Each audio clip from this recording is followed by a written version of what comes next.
He's this lover of life. He's got this wonderful job. He's not really, I say myself in the film, I'm not qualified for anything else. I don't have any qualifications. This is really all I can do, you know, charm people, pour them champagne and make them feel comfortable and excited. Until this thing happens, you know, this murder happens on the train. And then suddenly we get to see a different side of him, actually. And what Ken wanted, him and I were just talking about before the film and then all throughout filming, is really pitching this arc of this character who changes, because really in the film, not many other characters change. As a result, Ken's character towards the end has a very interesting dilemma in his hands. But really, if you track the beginning and the end of the movie, Bouc goes through this huge change, this huge arc. He gets influenced by Poirot, he gets shocked, intrigued, and he starts to care about things that you wouldn't necessarily expect him to care about at the beginning. They have this quite sweet, kind of unexplained relationship. They just have a fondness for each other.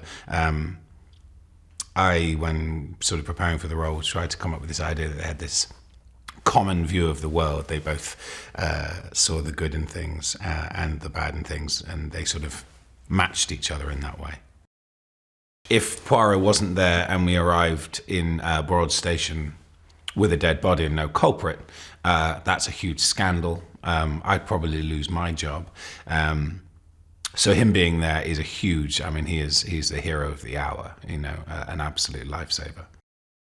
I'm so lucky with my part that so much of the film is Poirot interviewing all of these amazing actors' characters, and me being there, listening to the investigation, and then joining in. So I've got to be in every single scene. So I'm just watching these masterclasses, really. You know, one of them, the first days, was Derek Jacobi and Ken just sat across a table, working each other out, playing this beautiful 3-4 page scene. And I just got to stand there for the day and watch it. And I thought, I'm just the luckiest guy in the world. And it's been like that throughout the whole movie. You know, Johnny Depp came in, I got to watch it. Josh Gad came in, Willem Dafoe, Daisy, Michelle Pfeiffer, Penelope Cruz. And every single one of them, I thought, you're absolutely amazing, and best job I ever had.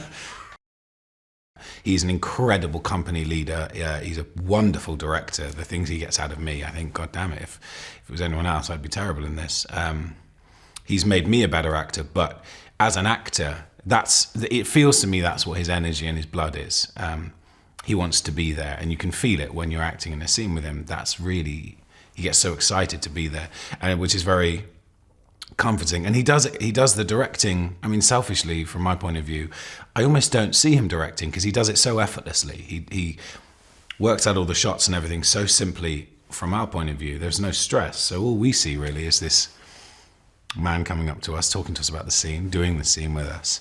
And I think he keeps that all separate. And I imagine it's the same with different departments. I imagine the camera crew, for example, have no idea the acting work that he does with us.